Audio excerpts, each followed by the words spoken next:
Katie Johnson is the only Epstein victim who officially filed a lawsuit against Donald Trump. She alleges that Donald Trump sexually assaulted her and raped her on 4 different occasions. These rapes occurred in 1994 when she was 13 years old.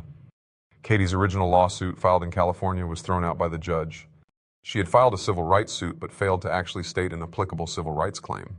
Katie filed a second lawsuit in New York with 2 highly credible lawyers guiding her, Thomas Mager and Lisa Bloom. Katie withdrew her second claim after a hacker hacked into Lisa Bloom's server and Katie's personal details were found out. Up until that point, Katie was simply known as Jane Doe. After that, the death threats came pouring in, including a bomb threat. And the day that Katie was scheduled to live stream her press conference to the world, she panicked and walked away for good.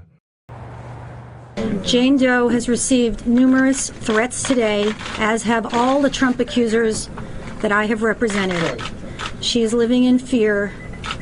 She has decided that she is too afraid to show her face.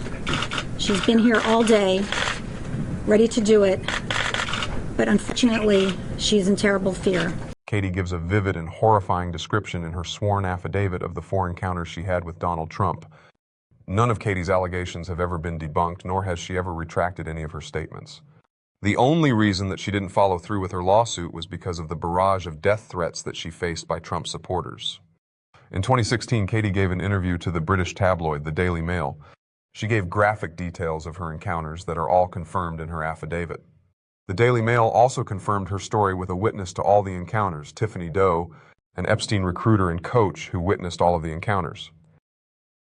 We learned from Katie and Tiffany's testimony that Jeffrey Epstein provided coaches for his clients with girls like Katie who were virgins and didn't know how to pleasure a man.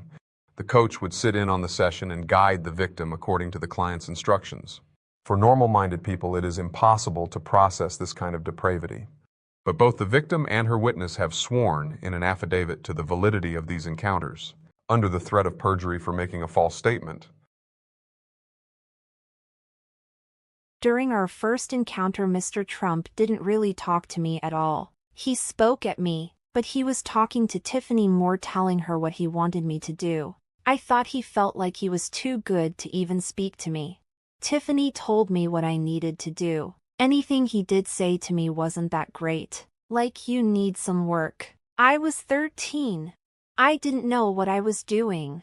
Mr. Trump said very little to me during that first encounter other than I reminded him of his daughter.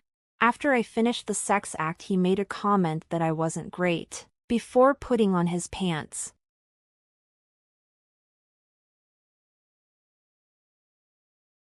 During our second encounter, I felt very intimidated.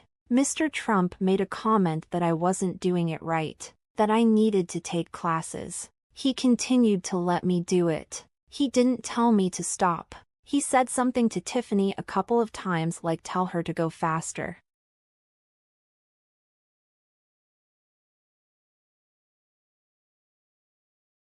For the third encounter, Mr. Trump had another girl and I dress as maids and pretend to clean the room. The other girl, Maria, was 12 years old. I felt she was going through the same thing as me, in that she was being forced to be there somehow.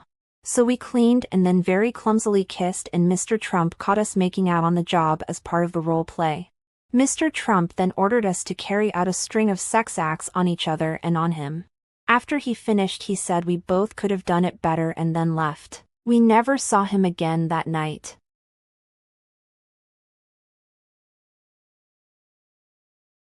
Tiffany phoned me and told me my next encounter would be another role play. When I arrived, she told me what it was. I'm like freaking out. So you want to tie me to a bed and play out a rape scene with a man? She told me that's what Mr. Trump wanted. I made sure that Tiffany stayed in the room.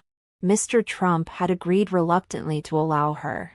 He was pretty rough with me. I was already tied to the bed. He pushed me around and tore off my clothes and then attempted to rape me. I started crying and I asked him to stop, and I asked Tiffany to come over, but he kept on going.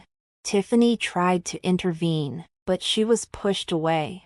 Mr. Trump said, "What did you think this was gonna be?" He was very abrasive and I just started crying and I screamed and said, "Please don't." And he slapped me and told me to shut up, and then he ripped my panties off.